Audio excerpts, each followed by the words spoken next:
is more specifically just drilling down a little bit on the human right to water, because we've spent a lot of time looking at how the human right to water actually applies to even the Water Action Plan and other documents that are being developed. So it sets standards that protect disadvantaged communities downstream, and it specifically speaks to the decision-making processes, the lack of action, and it speaks to some of these, like also some of the kind of the dominant political powers and power structures that sometimes don't allow us to get to this real issue that a lot of times doesn't even come up. We talk about all these other things before we get into the rights to communities to have safe drinking water. Further on the human right to water, it provides assistance to support development and implementation of solutions, specifically disadvantaged communities. So technical assistance, financial assistance, regulatory assistance, and also speaks to streamlining projects. Now, back to so similarly on the state. So in respect to the state's responsibilities and this specific issue, so the issue of kind of shining a light on all the variety of issues, so not just the governance section, but also being able to facilitate transparent data collection, management, and evaluations. I mean, we say that a lot, so being able to collect the necessary data from a uniform and during a uniform and transparent process. So, for instance, examples, collect data on pumping, well log data information. We need to have maybe more of a watchdog, more of a kind of a scoreboard to be able to scrutinize some of this information, and ensure models are public and accessible to the public, and that they allow us, all of us, not to just continue to have these conversations for all these technical experts, but for all of us to work towards getting to the deeper issue with a fuller analysis that doesn't just go onto a shelf. So on this, maybe publishing a statewide report, data analysis specifically, so the information that we're collecting between regions. And then I'll speak to a little bit on anti-degradation. Current law requires that detailed analysis of physical, economic, and social impacts are reported on for our degradation of groundwater. So I mean, there is a law. I mean, that is currently a law that we need to be able to look towards to make sure it provides us more protections over our groundwater. So we don't need to reinvent the wheel here. The state needs to be able to step in and show that it has the ability and the will to hold locals and regions and all of us that accountable. And so for that, there needs to be a clear process. State Water Board can appoint a water master. There was some conversation about that earlier, or at least a brief conversation. Possibly also in respect to establishing a receivership.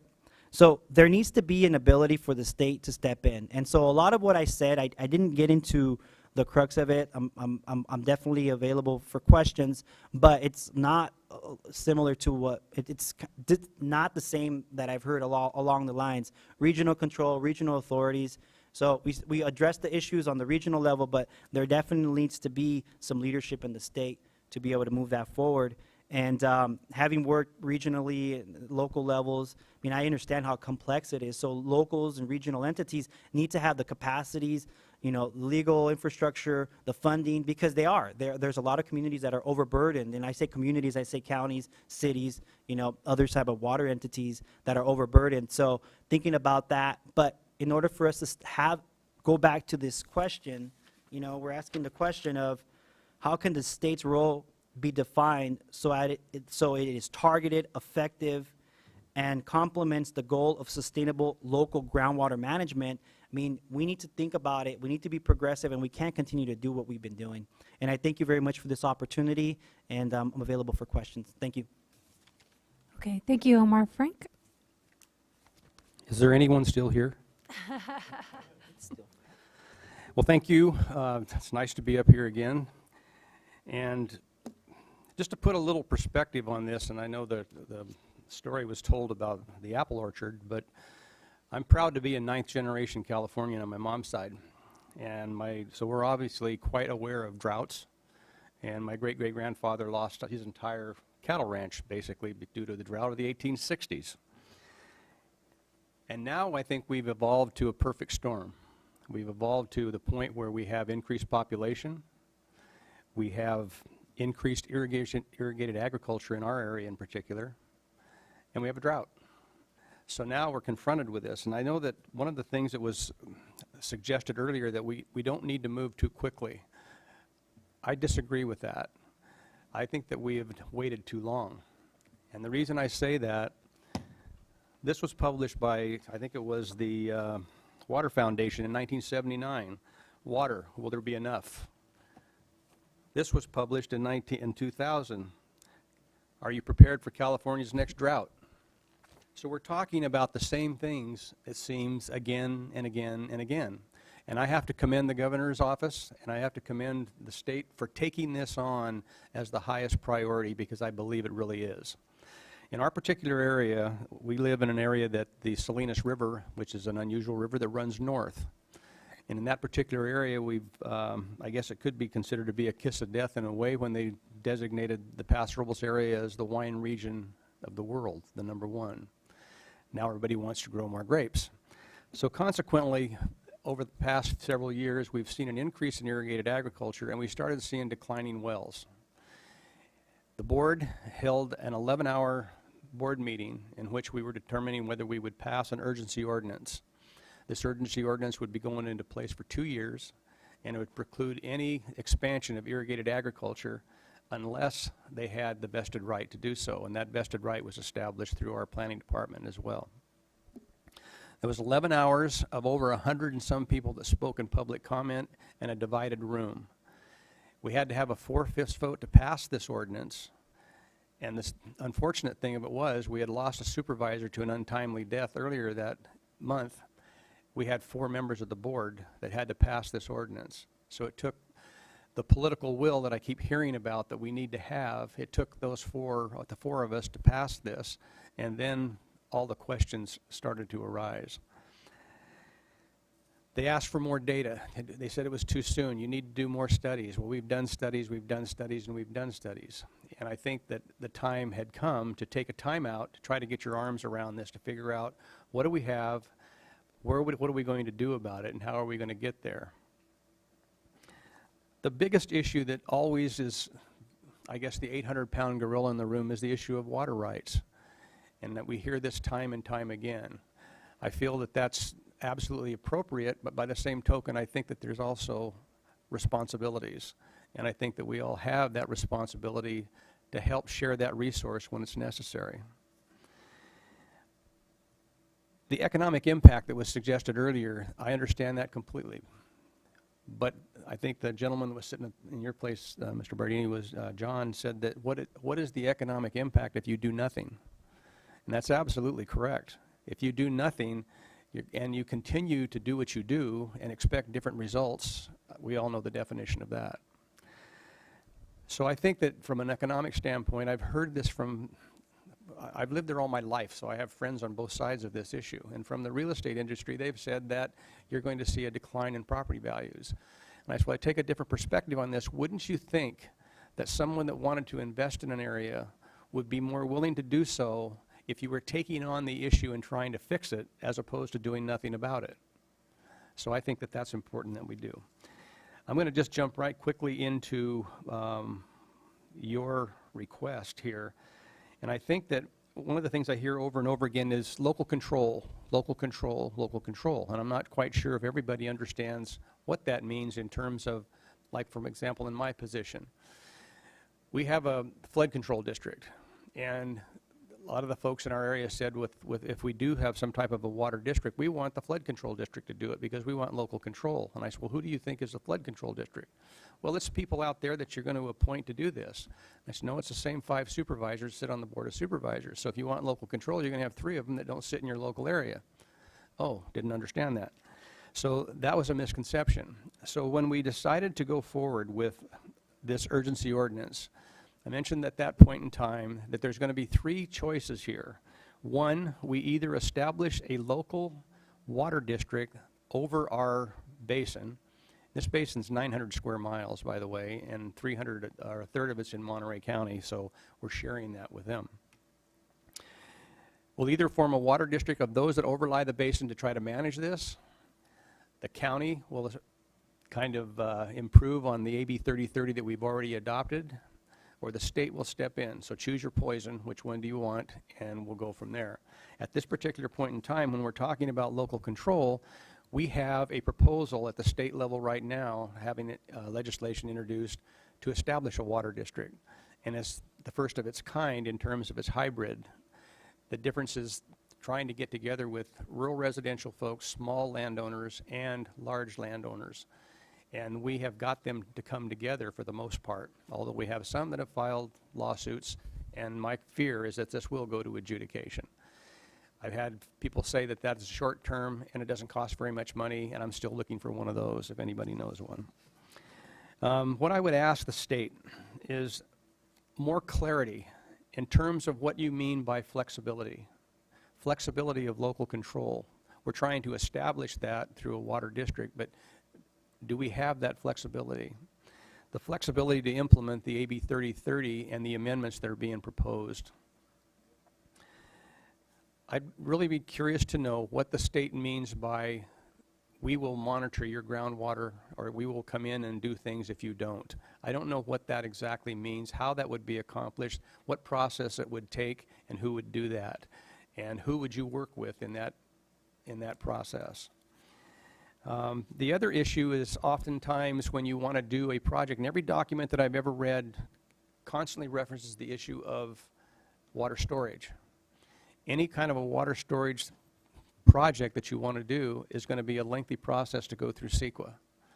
I'm not saying CEQA should be eliminated, but is there going to be flexibility in that environmental process so that you can actually get something accomplished within a reasonable time frame? And I do believe that the gentleman that spoke this morning, that this needs to be a long-term focus. We have to reiterate the fact we are not going to fix this drought that we're in. There's no way that's going to happen, even though I've done rain dances and everything else I can possibly do. But I think that by looking at this in the long term and remembering things that we were told before, we're supposed to leave this place in a better place than what we found it, and we're not doing that. And I think that that long-term focus and what the state is right now doing, placing this as the #1 priority, will do that. And I think we need to stay the course with that. And that's what I'm going to end up with.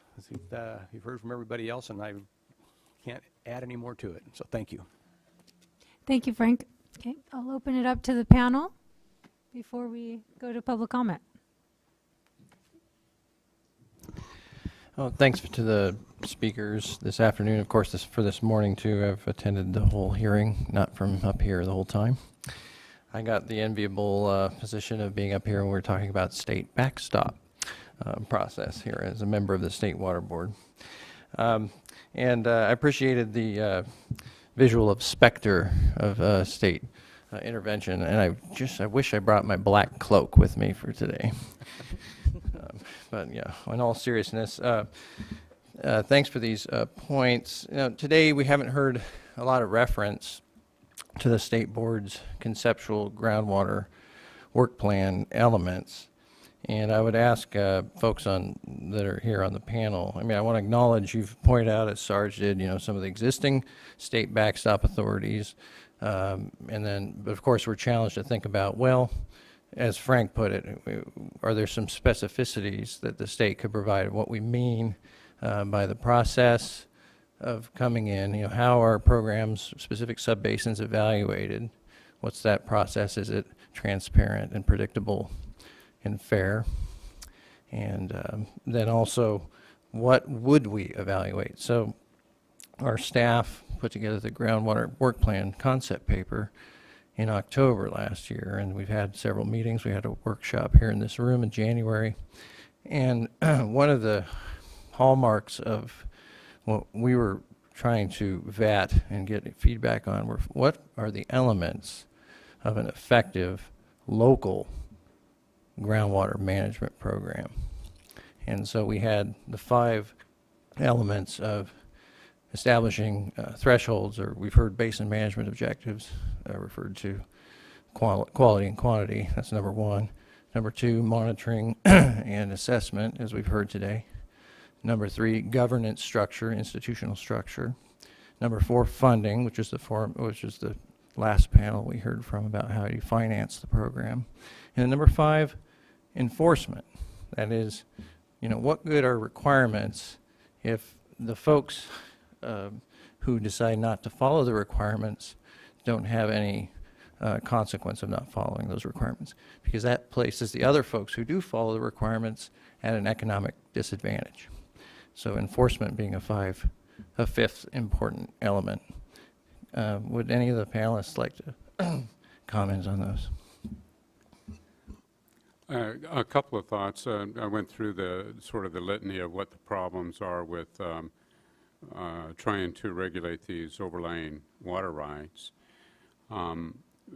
Just as the State Water Resources Control Board, of course, along with the courts, has authority under Article 10, Section 2 of the Constitution to deal with the unreasonable use of water and the unreasonable method of use of water. And so from a backstop standpoint, it does seem to me, and I believe this was used in Salinas Valley, to try to encourage some more constructive groundwater management there, that the idea that if a groundwater basin is overdrafted, it may be an unreasonable method of use of water to continue to overdraft it because it harms the resource. So I think the board does have authority, even though these water rights are pretty king of the hill kind of water rights, there is authority. But then this sort of repeats everything that's been said about the resources that are required.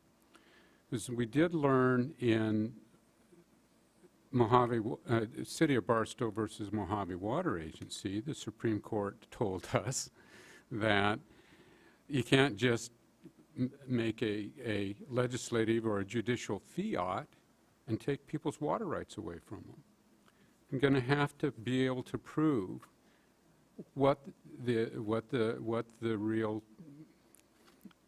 capacity of the groundwater basin is, what the safe yield is, and how much everybody's using, and then people's water rights have to be dealt with accordingly. The other thing about these overlying rights is if you really do have an overdrafted supply, then the nature of those rights is correlative. They all take a reduction. And so there is a capability, but remember, before all of the overlying rights take a reduction, all of the appropriate rights are gone. They're out of the picture. So it's, there are authorities there to deal with, to backstop the question of these rights that seem to be just beyond the law. Right, but then has our articulation of these elements in terms of criteria for local program evaluation, are we on the right track with that kind of a structure? Yeah, I'd like to comment on that. Aqua did submit a comment letter on the work plan, and we felt or the concept paper for the work plan, and we felt that was a helpful structure actually to talk about the elements of a proper groundwater management regime. And in some cases, those elements don't just apply to the state's authorities, but also to the locals as well in terms of enforcement authorities at the local level. And that's one thing we've tried to identify in our recommendations that will be coming forward here, additional authorities that we think we need, not just on the fee side, but on the authority side to enforce even pumping permitting and those kinds of authorities that are out there. And we've talked a little bit about the land use relationship, the fact that the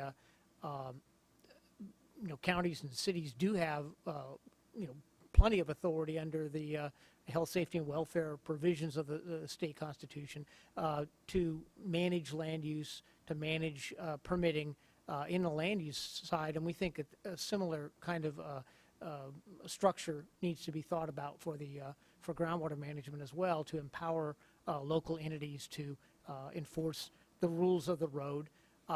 We do recognize there's a balancing here in terms of the rights, but similar to property rights, where they're constrained by the greater good and the health, safety, and welfare responsibilities. So we think there are opportunities through our current structure to implement that particular structure that was proposed by the Water Board, or similar types of structures. And we just appreciate the framework that the board put out there, and the fact that they identified their authorities and the things that they were doing already that need to be done, maybe better. You know, some of this remediation stuff we talked a little bit about is very important to continue on that track, because there are a lot of the resources that we're going to be needing are currently constrained, and they need to be managed better as well. So, so we're supportive in general of the direction the Water Board espoused in the concept paper.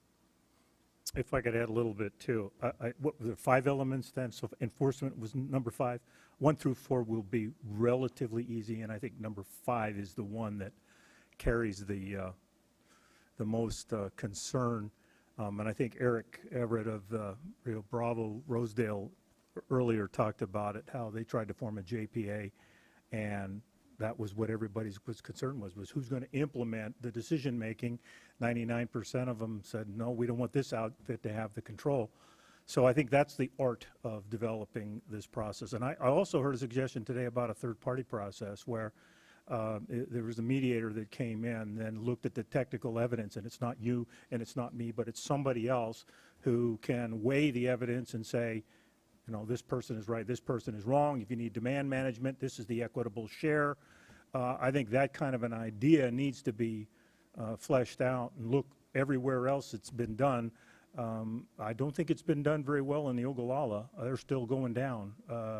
So even the highly regarded other states that have had permitting for a long time, it's not necessarily been that successful. So I think you have to look at a bunch of models, but that third-party process, a jury of my peers perhaps may be the way to do that. But the underlying thing has to be, the thing that bothers people most, of course, is uncertainty. If it can offer certainty to people so that they can rely on it, ultimately, they know what their future share is going to be if it does have to be reduced, or they know that there's an end of the line when water quality is improved, then I think that's the part of the juggling act that has to be done. So you also need those endpoints so that people know where they're going to be when it's all said and done. No more uncertainty. You know, while I still have the mic, I can't help but bring up the importance of integrated water management, in my humble opinion, in terms of as we embark on improved groundwater management for sustainability. And the numerous examples I've heard around the state about the groundwater management improvement being nested within an integrated water management framework.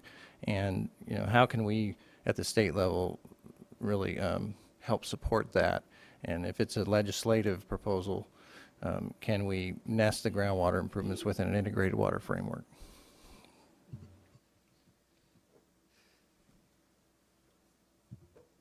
Well, just to, again, jump on that one, the fact that several folks have talked about the way we manage conjunctively in surface and groundwater.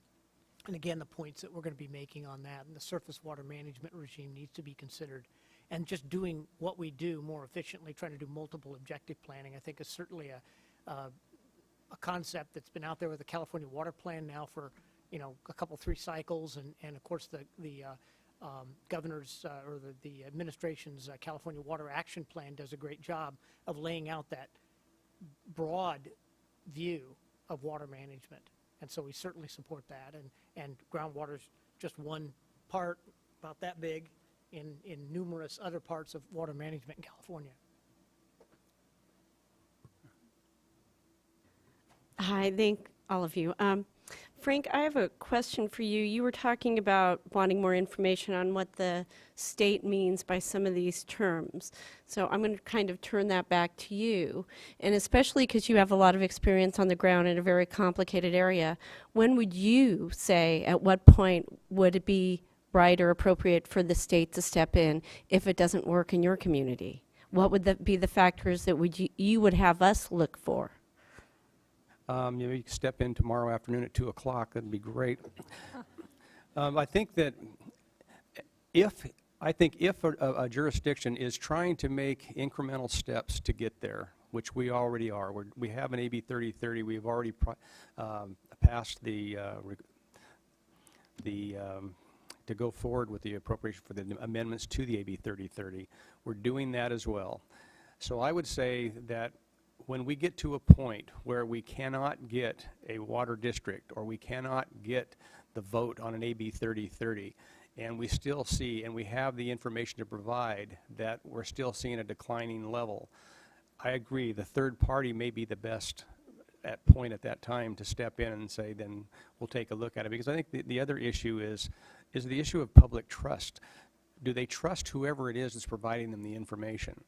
And when we are the government, we say we're here to help you, then obviously that doesn't bear well to some. But I think when you've exhausted, or you're rapidly approaching the time in which you've exhausted all the efforts to get a hold of this, then I think it's time for the state to say, this is what we'll do. And I don't know exactly what that means in terms, do they look to the local jurisdiction to say, what have you done? And how far along are you? And what would it take to assist you to start making, I guess, positive incremental steps to get there? Does anyone else want to comment on that one? Well, I mean, I'll just mention that, I mean, similar to what was mentioned, kind of an inability to just provide data on a timely fashion. I mean, you know, there's certain things that we need to do to be able to have a comprehensive program and be accountable. Kind of a failure to take enforcement measures, so against non-compliant members.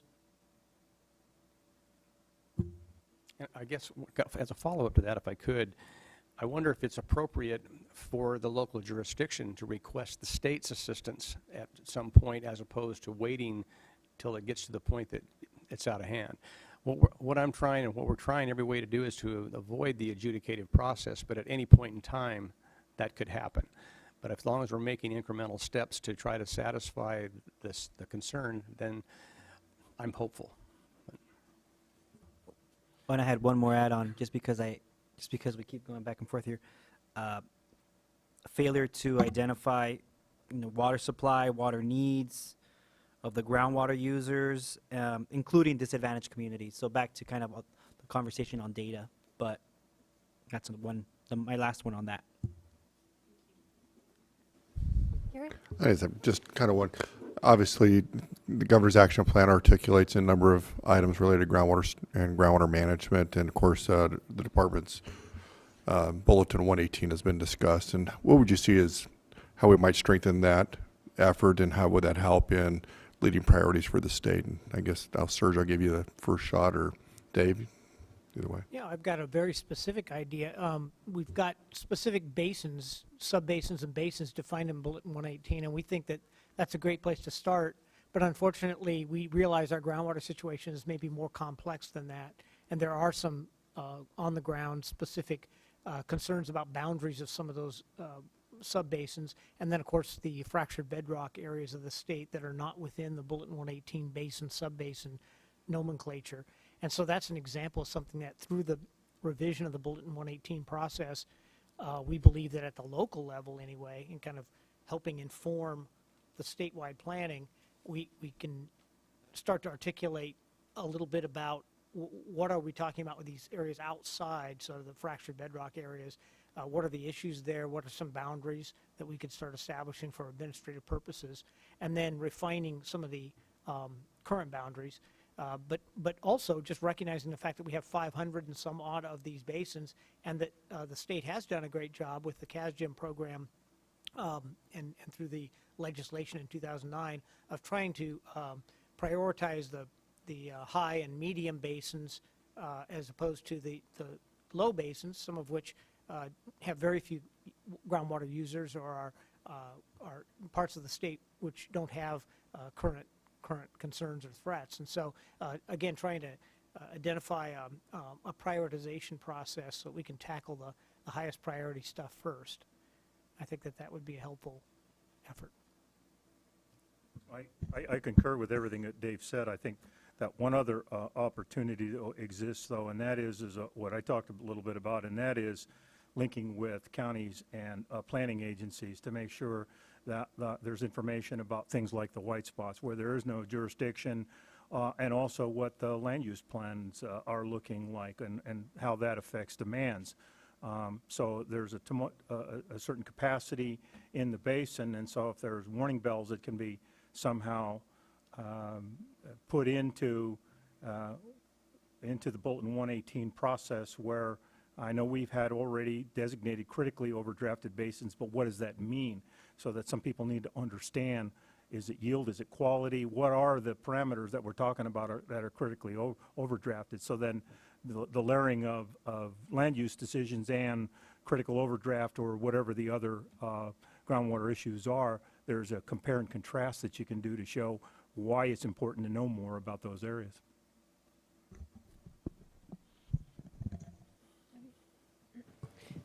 First, I just want to thank both this panel and all the previous panels. These have been really constructive comments and information that you shared. I'm going to ask probably what I think is the hardest question. What kind of action or assistance could state agencies provide when you have multiple entities all managing a single basin, when maybe there are a couple entities that are doing a great job and a few that aren't? What does that look like? And do you have any thoughts or ideas about what role the state plays in those situations? That really busy chart that I put up was aimed exactly at that kind of question. There were multiple agencies that had pieces of the thing.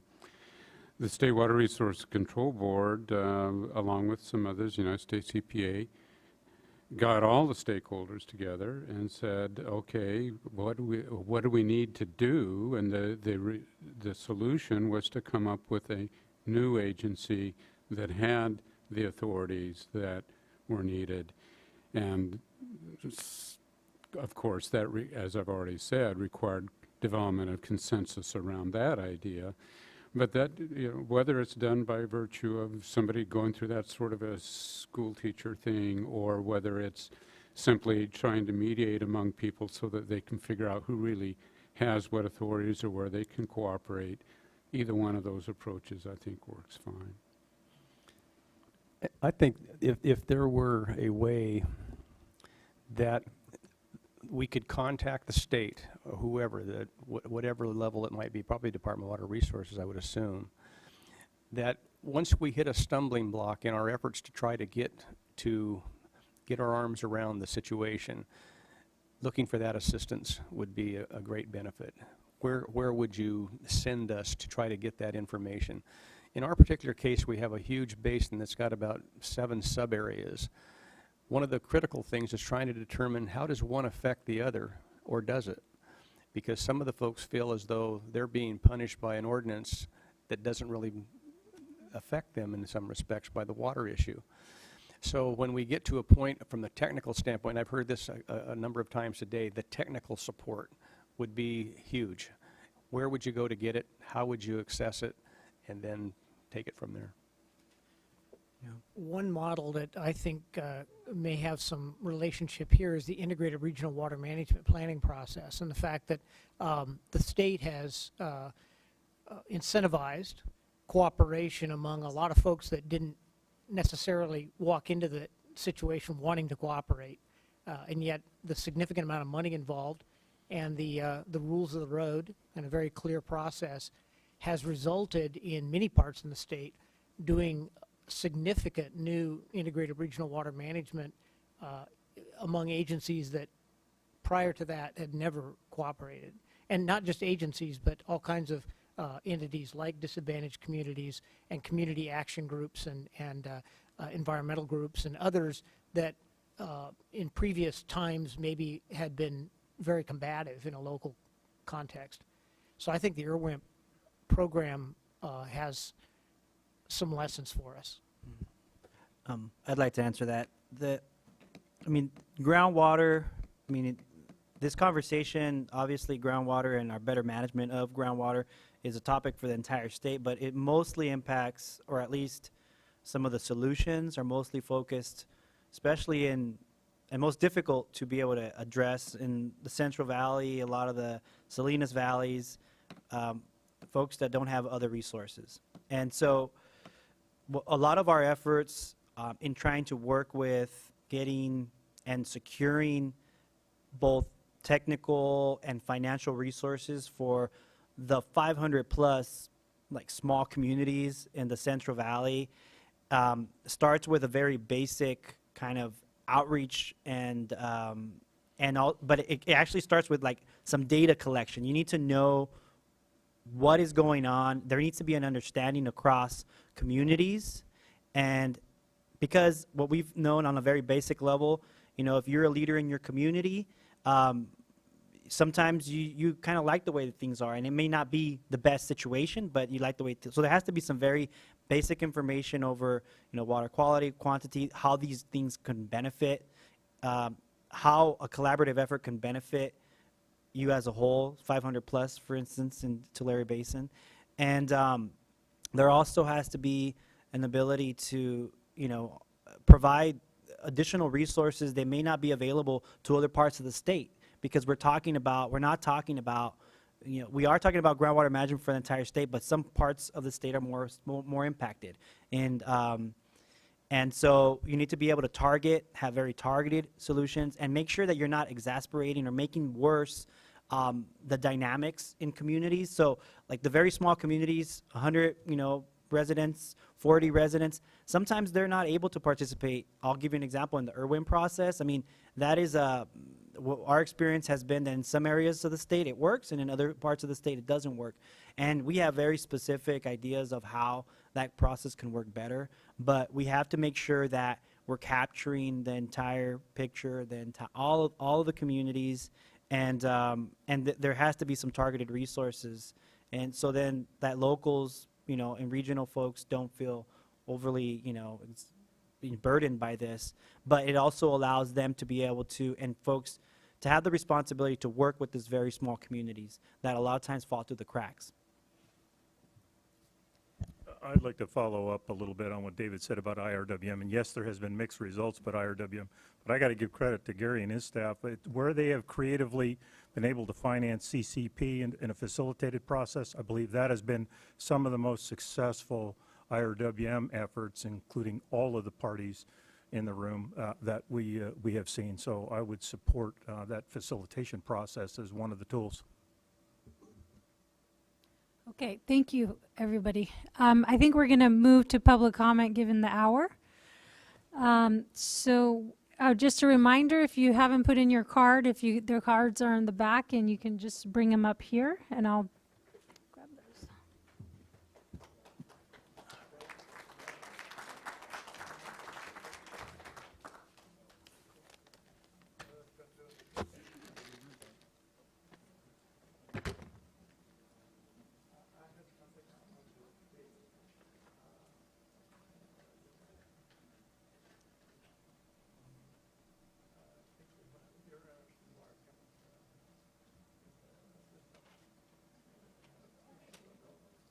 First up is Kathy Mannion with SWRCB.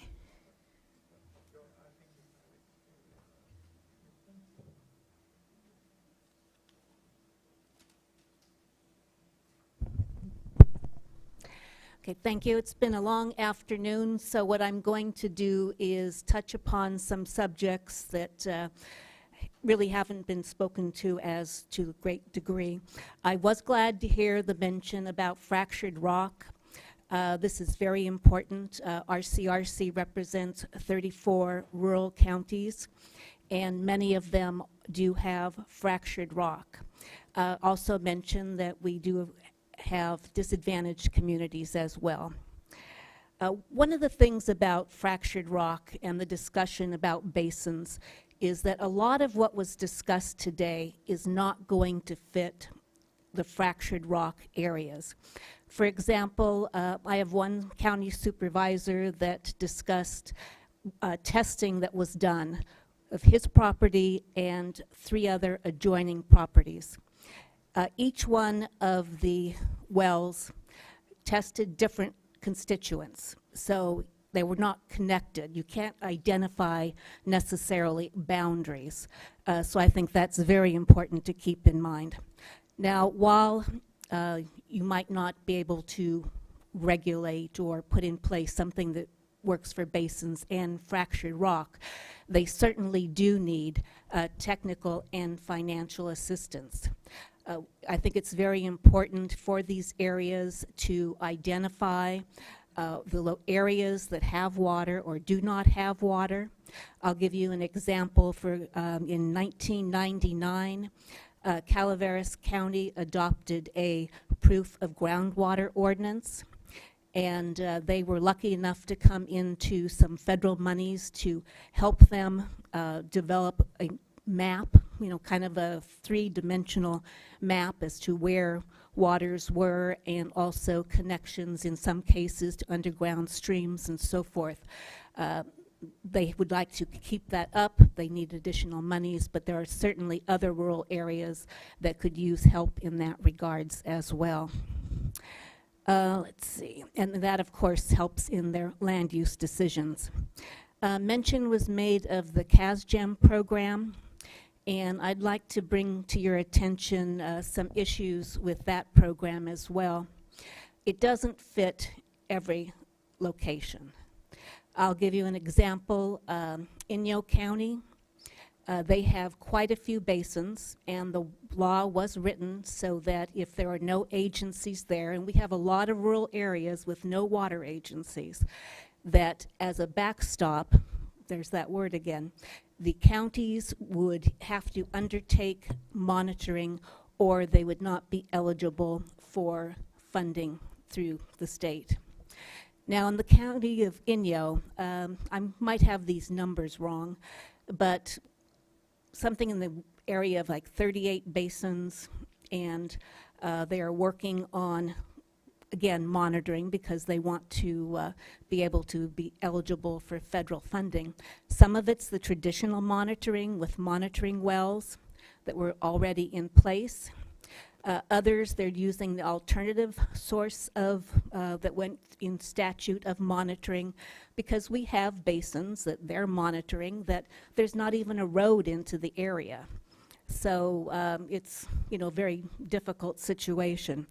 I'm not sure, but they did mention to me that one of the problems is that they have applied for and did not qualify for 30/30 funds for monitoring wells, and I do need to check into that.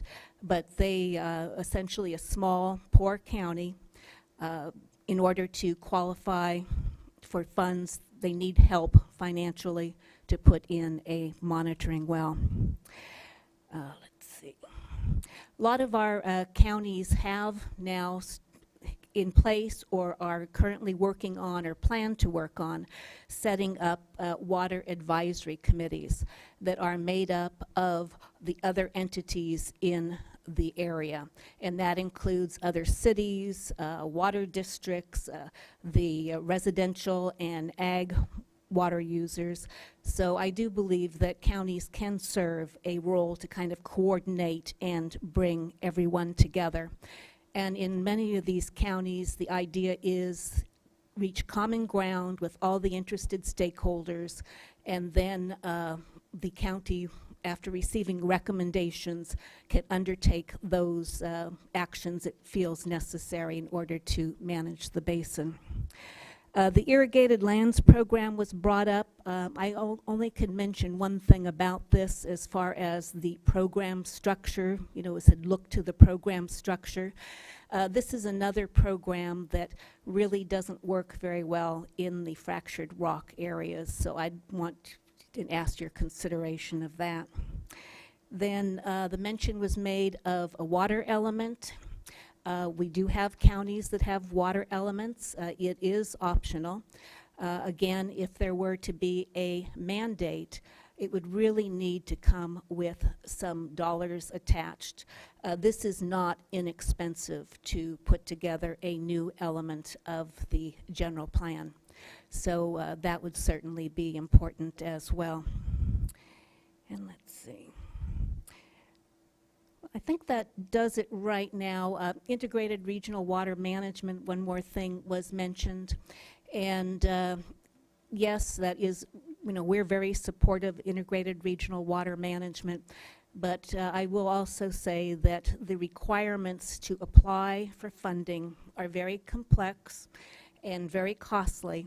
And we do have various entities, especially in our small rural areas, that just do not have the money and the technical expertise. And many of these areas, if they could, they would hire someone else because the staff is so limited. But often they just can't even apply for the monies. So, thank you. Yeah, thanks, Kathy. Okay, the next comment is actually, I believe, somebody who is not in the room, Kimberly Burr. Oh, you are. Okay, you just additionally submitted some excellent feedback in writing. Yes, thank you. We submitted comments on Friday. My name is Kimberly Burr. I'm representing the North Coast Streamflow Coalition. The coalition is about 19 members strong and representing streams of Northern California, Napa, that are feeling the effects of drought. In quotes, we've been feeling stream flows, depletions for a long time. And so the coalition has been formed to try to return stream flows to help subsistence fishermen, the salmon runs, and just the watersheds in general, and healthy ecosystems. Some of the member groups, just so you have an idea, the Friends of the Eel River, the Friends of the Gualala River, the Friends of the Navarro River, the Environmental Protection and Information Center, Humboldt Baykeeper, the Institute for Conservation and Advocacy, Living Rivers Council, the Pacific Coast Federation of Fishermen's Association, I think it's called, the Macama Watershed Alliance, the Klamath River Keeper, Save Marquest Creek, and there's a few other ones, Coast Action Group, Forest Unlimited, all very seriously working on trying to return flows to our creeks and reverse some of the damage that's been done. The folks in these groups are in the trenches and want to work cooperatively with you, and do thank the administration for taking on this very important issue, and people working in good faith in the water districts and the counties can't do it alone. So we actually have taken the position that we'd like the state to do the regulation and not rely on local governance. However, we aren't impractical, and if the state decides to do regional approach, local control, we have some specific recommendations to guide that that approach, and that's kind of outlined in the letter. So I won't go into excruciating detail.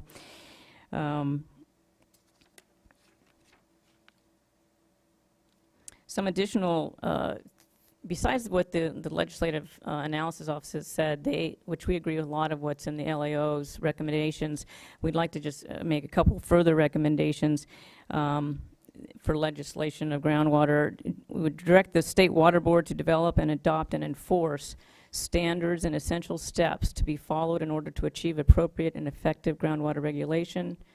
Set performance criteria designed to assure proper groundwater management using best available information, and require local regional entities to establish and adopt certain sustainable thresholds for water level drawdown and water quality, and establish deadlines for local and regional implementation, so that there's a timeline that's meaningful. We don't even think it's inappropriate to consider a moratorium in some basins where there is overdraft already until the regulations are in place. We're trying to look at doing the most good for the most people. for communities, for the workers, for our healthy ecosystems. And I think the regulation is basically came forward because there's a certain strong interest in keeping the status quo. We think it's inappropriate. I think the governor thinks it's inappropriate. We need to move forward. And so we're hoping that the process is not held hostage, that the well-meaning and the scientists who are working in these water districts, who see the future, who see the data, get your support. And we greatly appreciate this effort, and thank you for taking our comments. Thank you very much. The next speaker I have is Christine Compton, Irvine Ranch Water District. Good afternoon. I'm Christine Compton. I'm the Government Relations Manager with Irvine Ranch Water District. IRWD operates projects and facilities within 2 groundwater basins. First, the Orange County Water District, the Orange County Basin, which you heard about earlier today. And also, we have some water banking facilities in the Kern-Fan area outside of Bakersfield that's managed by some local districts. And so we feel like we have a vested interest in the conversation here today, and so wanted to just provide some comments for your consideration and thought as you move forward. First and foremost, we'd just like to reaffirm that agencies that are actively managing their groundwater basins have a vested interest in ensuring that the legislative effort or whatever effort comes out of these conversations related to groundwater management doesn't affect those that are doing things well. Those folks that are actively managing and doing a successful job in it, that we should support those efforts going forward and keep that in consideration as we shape what the future will look like. Also, local and regional agencies in control of groundwater basins is critical from our perspective. And on that basis, we really feel that local agencies have a greater understanding of the local issues at stake, are better situated to gather information about their groundwater basins and subbasins, are best suited to make decisions that affect their local economies and community, and have a better understanding of how to define what is realistic and sustainable for the basins given the short-term and long-term effects in those areas. The challenge in developing groundwater management plans shouldn't be underestimated. Communities will be dealing with complex technical, social, and economic issues. Property rights, impacts to livelihoods will complicate the development plans in many parts of the state that need to do them. Also, a community working through these complicated issues is key to the successful development of a plan and the long-term successful management of that basin. Assistance and incentives to encourage local and regional management of groundwater basins should be provided. However, resources need to assist those who are not actively managing their basin. We really think the state should look at providing examples of government structures that have been successful. I know that there's information on the website, but pointing to some key highlighted districts or areas that have done it well that can provide those examples. Establishing further grant funding for monitoring well networks and modeling tools. Providing additional technical and financial assistance in developing these plans. Also, any legislative action we think should be vetted through the normal legislative process instead of the budget trailer process. We think this is a discussion that merits having it through the process that allows for full and open discussion. Also, we think that any legislative actions that should seek to gain an accurate characterization of existing conditions in each groundwater basin to aid locals in determining and governance and management. Statutory authority should be granted to the locals to obtain water use